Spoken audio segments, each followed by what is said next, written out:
আমি বলতে চাই, আমরা আমাদের এই প্রস্তাবিত একটি সিট কমানোর যে ষড়যন্ত্র চলছে এর বিরুদ্ধে আমরা আন্দোলন করব এবং দাবি আদায় আমরা করব।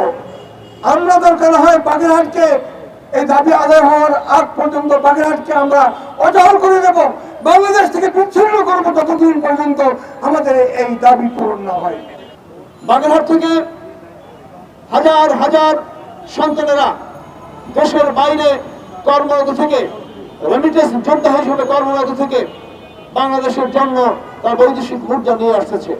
কিন্তু বাংলাদেশকে সমৃদ্ধ করার ক্ষেত্রে যে অবদান বাগেরহাট জেলার, সেই বাংলাদেশের নির্বাচন কমিশন বাগেরহাটকে বঞ্চিত করার জন্য, বাগেরহাটের সাথে বৈষম্য সৃষ্টি করার লক্ষ্যে বাগেরহাট জেলার 4টি আসন থেকে একটি আসন কমিয়ে দিল।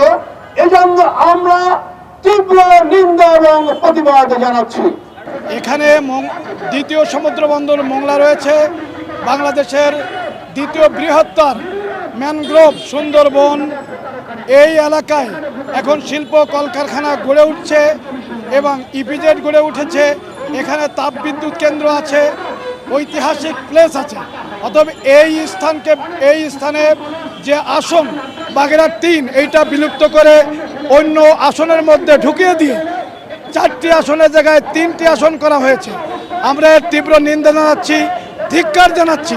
বাগেরহাটকে কোনোভাবেই 4টি আসন কমিয়ে 3টি আসন করা যাবে না। আমরা এর পুনর্বহালের দাবি জানাচ্ছি।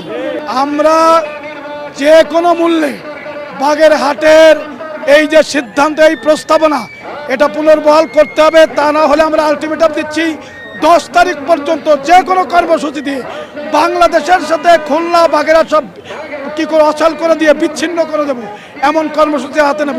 মোংলা বন্দর অচল করে দেব, সকল অফিস আদালত তালা ঝুলি দিয়ে বন্ধ করে দেব। আমরা বাগেরহাটবাসী এই আন্দোলনের কর্মসূচি দেব।